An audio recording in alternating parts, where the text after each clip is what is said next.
Bonjour à tous, dans cette vidéo, nous allons voir comment traduire graphiquement la parité et la périodicité de fonctions trigonométriques.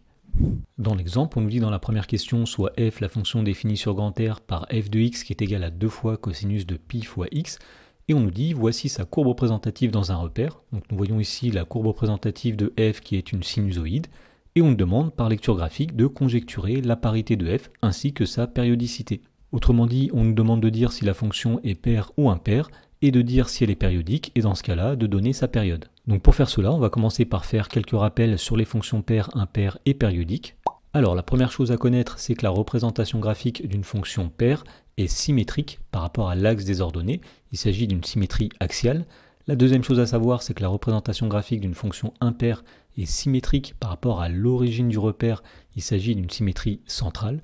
Et enfin, la dernière chose à savoir, c'est que la représentation graphique d'une fonction périodique se répète par translation sur chaque intervalle de longueur une période. Alors, dans la première question, on constate tout d'abord que la courbe de f est symétrique par rapport à l'axe des ordonnées. Donc on peut conjecturer que la fonction f est une fonction paire. Ensuite, on va remarquer qu'il y a un morceau de la courbe qui va se répéter, c'est le morceau qui est situé ici, et qui par translation va se retrouver aussi ici, ou bien ici. Donc on peut conjecturer ici que la fonction f est périodique. Et pour trouver la période de cette fonction, il suffit de dire de combien d'unités sont décalés tous ces morceaux qui se répètent. Eh bien, nous voyons ici qu'il faut se décaler de 2 unités à chaque fois pour retrouver le même motif. Donc on peut compléter la réponse en disant que f est périodique de période 2. Dans la question numéro 2, on nous dit soit g la fonction définie sur grand R par g de x qui est égale à moins 1,5 sinus de 0,5 pi fois x. Alors on nous donne la courbe représentative de g dans un repère et on remarque que la courbe de g est une sinusoïde.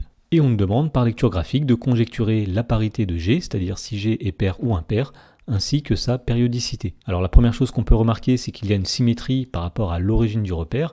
Autrement dit, le morceau qui est ici va venir se positionner sur le morceau qui est ici lorsqu'on fait une rotation de 180 degrés.